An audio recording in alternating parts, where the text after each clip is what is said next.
Hello, I'm Ingo Philipp, and in the next few moments, I want to tell you a story my colleague Roman Zednik and my humble self recently presented at a software conference. And the slogan of the conference was build in quality and efficiency right from the start.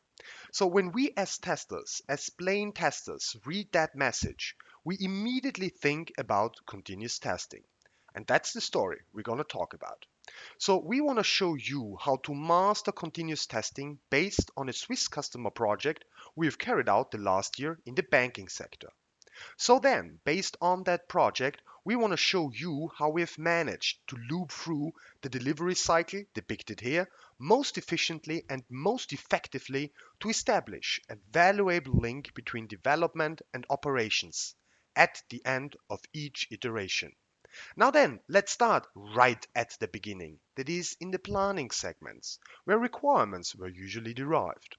So let us show you how we integrated our solution into others, how we versioned those requirements, how we structured them, and most importantly, how we prioritized them.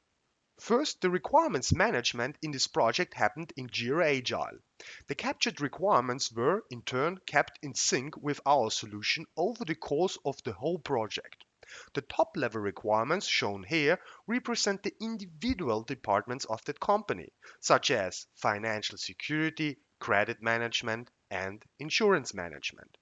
And that's, of course, nowhere near the end. The responsible product owners broke the business logic of each individual department down to their corresponding themes, epics, child, as well as grandchild epics, until a reasonable level was reached. Next, all these requirements were weighted according to their contribution to the overall business risk to allow for risk-based testing. Well, it speaks for itself that all artifacts, including requirements, were under version control. As such, our solution allowed to deduce the evolution of all these artifacts over time in order to manage different versions as well as revisions implemented for different system configurations. Well, and all this not only holds for the product itself, it also holds for each product increment created by different teams in different releases in different sprints. And that's the location where the user stories found their way into the project and in turn defined the starting point of testing. The job of testing was now to find test cases to cover the needs expressed by the user stories and their corresponding epics as well as themes. So let us now have a quick look on the next steps. Well, as explained by the requirements, we now knew why to test at all. So the next natural step was to figure out what needs to be tested in order to cover the why, without taking care about the how. As such, let us now see how we derive the most powerful set of logical test cases in BDD style from the given requirements by our test case design capabilities. And let us see how we moved that set over to development to enable test-driven development in order to empower the resulting test set to be used as a living documentation so that the entire project team was able to speak the same language. Now then, let us move safely through that. Well, the design of the logical test cases is based on a BDD notation, which was given to us as a prerequisite from the customer. Thereby, the given part described the required test data. The when section was used to describe the behavior of the given user story, and the when section described the expected result due to the specified behavior. As you can see, all characteristics describing the entire behavior are well structured and were, in turn, combined with each other by our novel combinatorial method called linear expansion.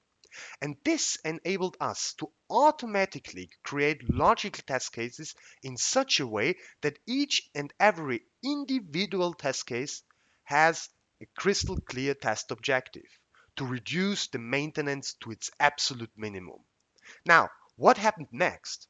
Well, based on the test case design, development started implementing. In the meantime, testing, of course, never stopped. This means that testing used that interim period to carry out exploratory testing, to prepare its test automation solution based on the test case design derived before. Next, testing configured distributed test execution for different system configuration in distinct test stages. And finally, scheduled test execution for continuous integration. And now it's time to experience the poem of testing. Well, I think showing an automated test case in Tosca is the best way to illustrate this. Now note how the automated test case is written in a way that we all can understand. For example, when I enter John in the edit box labeled first name, it is clear what I'm trying to do. And this was crucial to the project, since testers without developing and scripting skills were then able to create and to maintain automated UI test cases as well as their API test case portfolios.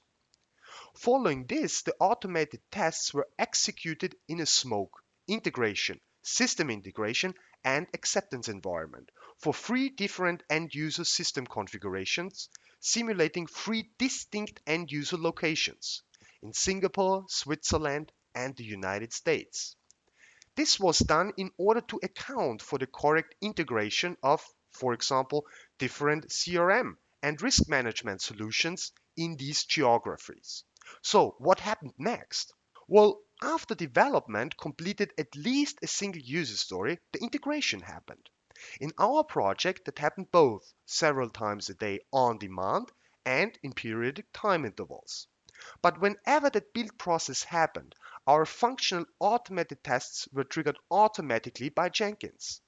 And by this, testing was then enabled to feedback continuously to development as well as to business, while keeping the code base in sync with the test case portfolio. Well, this means that testing continuously provided a quality measure in terms of the business risk that was removed out of the systems. Now then, let me give you the proof. By tracing back the results of test execution and test data preparation onto the risk-weighted requirement structure, the testing team was able to report about the amount of business risk covered by all the test cases that have been passed, failed, and were not executed. And most importantly, that quality metric also stated how much of the entire business risk has not even been touched by testing at all. And the best part is this quality measure wasn't only provided on the level of the product and the individual departments, it was also provided on the level of the themes, epics, user stories, right down to the level of the test cases themselves. Well, isn't that amazing? Just astonishing, right? Well, lastly, let us mention that our solution allows to do all that for multiple system configurations, multiple times within ever-decreasing and continuous cycles, in order to ship a valuable piece of software already after a few days. And why do we do all that? Well, testing for the heck of testing makes no sense and never has. We do all that to let our customers sleep at night in peace so that they can focus on things which are definitely more important than these ones. Thanks so much for listening.